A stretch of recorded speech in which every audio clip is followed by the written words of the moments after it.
During interrogation, Chikatilo confessed to 56 murders. He was tried for 53 counts and found guilty of 52. But he should have been stopped in 1984, when police first arrested him with a knife in his briefcase. The problem? His biology lied. This is the story of Andrei Chikatilo and the genetic condition that made him invisible to forensic science. Before we begin, if you're interested in more deep dives into historical criminal cases, make sure to subscribe and hit the notification bell so you don't miss future videos. Andrei Romanovich Chikatilo was born on October 16, 1936, in the village of Yablukny in the Sumy Oblast of the Ukrainian SSR. At the time of his birth, Ukraine was recovering from a severe famine caused by Joseph Stalin's forced collectivization of agriculture.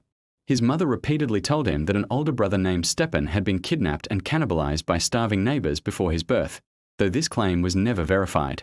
When the Soviet Union entered the Second World War, Chikatilo's father, Roman, was conscripted into the Red Army and would later be taken prisoner after being wounded in combat. Between 1941 and 1944, Chikatilo witnessed bombings, fires, and shootings, often hiding in cellars and ditches with his mother. On one occasion, they watched their own home burn to the ground. After completing his national service, Chikatilo chose to enroll as a correspondence student at Rostov University in 1964, studying Russian literature and philology. He obtained his degree in these subjects in 1970. In 1971, Chikatilo changed careers to become a school teacher. Chikatilo was largely ineffective as a teacher. Although knowledgeable in the subjects he taught, he was seldom able to maintain discipline in his classes and was regularly subjected to mockery. A string of complaints about indecent assaults on young children forced him to move from school to school, before he finally settled at a mining school in Shakhty, near Rostov. Chikatilo's career as a teacher ended in March 1981 following several complaints of child molestation against pupils of both sexes. He then found work as a supply clerk at a raw materials factory in Rostov, a position that required frequent business travel across the Soviet Union. On December 22, 1978, he commits his first murder, killing Yelena Zakatnova. The 9-year-old girl's body was discovered near a river 2 days later. Numerous pieces of evidence linked Chikatilo to Zakatnova's murder. Spots were found in the snow close to a fence facing the house Chikatilo had purchased. Neighbors had noted that Chikatilo had been present in the house on the evening of the 22nd of December. And a witness had seen a man matching Chikatilo's description talking with the girl at the bus stop where she was last seen alive.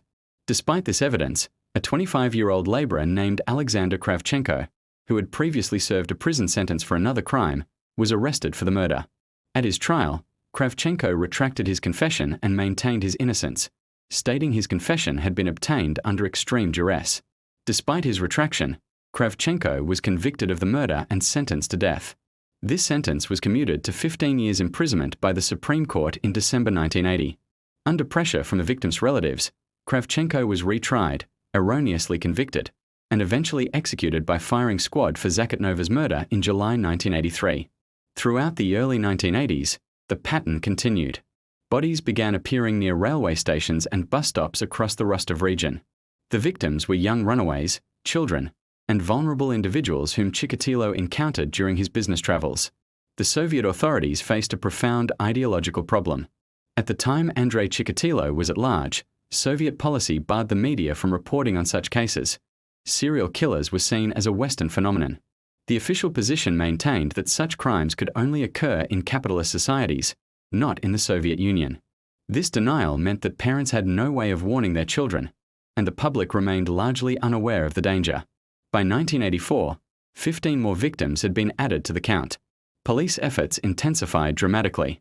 In 1984, Chikatilo was arrested by a police officer who witnessed him molesting a girl at a train station. Although the briefcase he was carrying was found to contain a long knife and other suspicious instruments, forensic testing appeared to eliminate him as a suspect. Later it was discovered that Chikatilo was a non-secretor, meaning his blood type can be determined only through samples, not other fluids. This rare genetic condition affected less than 1% of the population. Because investigators only had certain samples from crime scenes and not others, the tests showed different results. Science declared him innocent. Without physical evidence of murder, authorities detained him on minor charges. He served 3 months of a 1-year sentence. While Chikatilo sat in detention for 3 months, the real killer remained free. When he was released in December 1984, he had already committed more than 20 murders. and he would go on to kill at least 20 more. By late 1985, police officer Issa Kostyrev was handling the serial murder investigations. Kostyrev brought in a psychiatrist to profile the killer, the first time that method was employed in the Soviet Union. The investigation was revolutionary for its time, but Chikatilo remained one step ahead. He followed news of the investigation carefully and modified his behavior accordingly. The surveillance operations were massive. Over 150,000 people were interviewed and filed before this approach was abandoned. Plainclothes detectives monitored bus stations and train platforms. But Chikatilo's genetic anomaly had already convinced investigators he couldn't be their man. Between 1985 and 1990, Chikatilo killed sporadically, sometimes going years between incidents, other times claiming multiple victims within weeks. His job as a supply clerk gave him legitimate reasons to travel, and he used this mobility to hunt across multiple regions. On November 6, 1990, Chikatilo killed his final victim, Sveta Korostik. When he emerged from the woods, he was questioned and released. But this time, a police report was filed. On November 14, 1990, Issa Kostyrev, an investigator at the USSR prosecutor's office, ordered him to be placed under surveillance.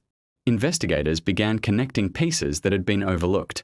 Chikatilo's name appeared in connection with the 1984 arrest. His business trips aligned with murders in distant cities. His former students had reported inappropriate conduct. The circumstantial evidence was mounting. On November 20th, he was arrested on his way home from the polyclinic in Novoshakhtinsk district. This time, there would be no release. The man who walked into that police station appeared unremarkable. A grandfather, a former teacher, a Communist Party member with proper documentation. But over 12 years, he had evaded one of the largest manhunts in Soviet history. Not through brilliance or cunning, but through an accident of biology that made him invisible to forensic science, and an ideology that refused to admit such monsters could exist in their society. After his November 1990 arrest, Chikatilo initially refused to confess. The interrogators brought in psychiatrist Alexander Bukhanovsky, who had prepared the original psychological profile years earlier. Under the guise of scientific inquiry, Bukhanovsky engaged Chikatilo in conversation. Flattered by the attention and the intellectual approach, Chikatilo opened up within hours, providing extensive details of his crimes and even leading police to previously undiscovered bodies. He confessed to 56 murders, though only 53 could be independently verified. This number far exceeded the 36 cases police had initially attributed to their serial killer. In August 1991, Chikatilo was transferred to the Serbsky Institute in Moscow for a 60-day psychiatric evaluation to determine if he was mentally competent to stand trial. Senior psychiatrist Andrei Chikatilo examined him extensively, noting various physiological problems and what he described as a steady descent into perversion compounded by biological and environmental factors. On October 18th, Tkachenko concluded that although Chikatilo suffered from a borderline personality disorder with sadistic features, he was fit to stand trial. Chikatilo was brought to trial in Rostov on April 14, 1992, charged with 53 counts of murder in addition to 5 charges of inappropriate conduct against minors committed when he had been a teacher. They placed him in a large iron cage in the courtroom, designed to protect him from the aggrieved families of his victims. The courtroom seated 250 people and was filled with relatives of the deceased. When he entered, they screamed at him. Throughout the trial, Chikatilo displayed erratic behavior, alternating between moments of boredom and manic outbursts. He rolled his eyes, contorted his face, hurled curses at spectators and the judge. On 2 separate occasions, he exposed himself in court, insisting he was not a homosexual. Judge Leonid Akubjanov presided over the proceedings.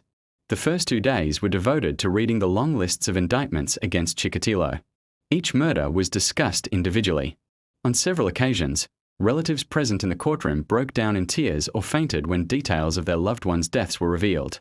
After reading the indictment, Akubjanov announced his intention to conduct an open trial, stating that perhaps the proceedings would teach something so that such events would never happen again. When asked to identify himself, Chikatilo complied, though this proved to be one of the few civil exchanges between the judge and the defendant. The trial stretched over months. On July 3rd, Bukhanovsky was permitted to testify about his analysis of Chikatilo and the conversations that had led to the confession. For psychiatric experts from the Serbsky Institute also testified about a behavioral analysis they had conducted on Chikatilo following an adjournment of the trial. All testified that his courtroom behavior was strikingly different from his behavior in his cell. and that they considered his antics to be a calculated attempt to obtain acquittal on the grounds of insanity. The judge frequently overruled the defense, creating an atmosphere where guilt seemed predetermined. Chikatilo's lawyer, Murat Khabibulin, was at a severe disadvantage. He did not have the right to call psychiatric experts, only to cross-examine those the prosecution presented. Since he had not been appointed until after Chikatilo had fully confessed, he lacked crucial preparation time. On August 9th, the defense delivered their closing arguments. Khabibulin began his 90-minute statement by saying he had no confidence his voice would be heard above the general outcry for retribution against Chikatilo. He questioned the reliability of the forensic evidence and described areas of Chikatilo's confessions as baseless. He also questioned the judge's objectivity and criticized the court's decision not to allow the defense to present testimony from independent psychiatrists. He emphasized that crimes of this nature could not have been committed by an individual of sane mind, then formally requested the judge find his client not guilty. The following day, prosecutor Anatoly Zadorozny delivered his closing argument. He emphasized that Chikatilo fully understood the criminality of his actions and requested the death penalty. On October 14, 1992, Chikatilo was found guilty of 52 murders.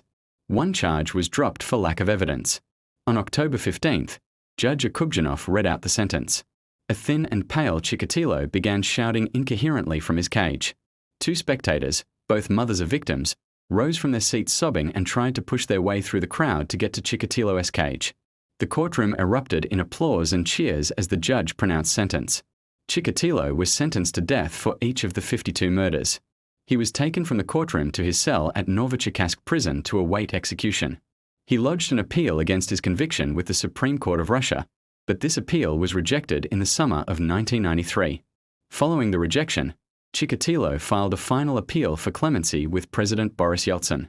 On January 4, 1994, this final appeal was rejected. On February 14, 1994, Chikatilo was taken from his death row cell to a soundproofed room in Novocherkassk prison and executed with a single gunshot behind the right ear.